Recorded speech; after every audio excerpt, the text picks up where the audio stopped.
Welcome to PM7 life. Corona సృష్టించిన దారుణం అంతా ఇంతా కాదు. దాదాపు 3 సంవత్సరాల పాటు ప్రపంచం మొత్తం స్తంభించిపోయింది. దేశాల ఆర్థిక వ్యవస్థలు కుప్పకూలిపోయాయి.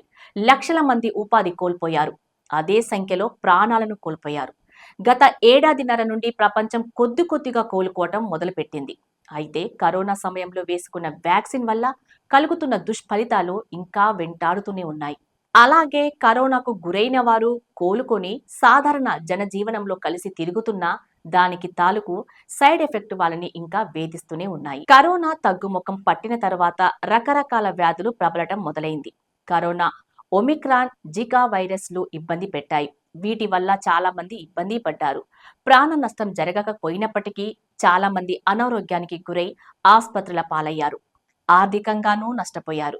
ఆ తర్వాత ఆ వైరస్లు తగ్గుముఖం పట్టాయి. అయితే ఇప్పుడు ప్రపంచానికి మరో విపత్తు పొంచి ఉందట. ఇదే విషయాన్ని అమెరికన్ శాస్త్రవేత్తలు వెల్లడించారు. అమెరికాలో జంతువులు, పక్షుల్లో H5N1 బర్డ్ ఫ్లూ వైరస్ వ్యాపించే అవకాశం ఉందని వివరిస్తున్నారు. ఎటాక్ అనంతరం ఈ వ్యాధి విస్తృతంగా వ్యాపిస్తుందట.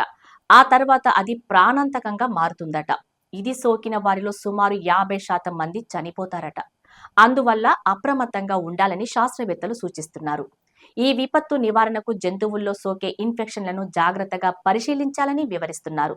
లేని పక్షంలో ఇది మరో మహా విపత్తుగా మారుతుందని హెచ్చరిస్తున్నారు.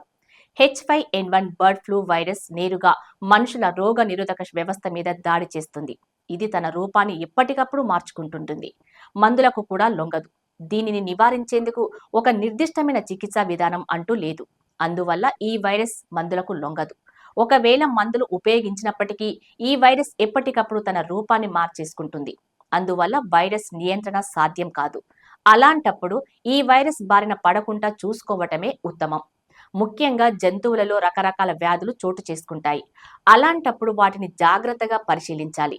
వాటిని నివారించేందుకు మందులు వాడాలి. వ్యాధులు సోకిన జంతువులను అలా వదిలేస్తే అది మరింత ప్రమాదకరంగా మారుతుంది.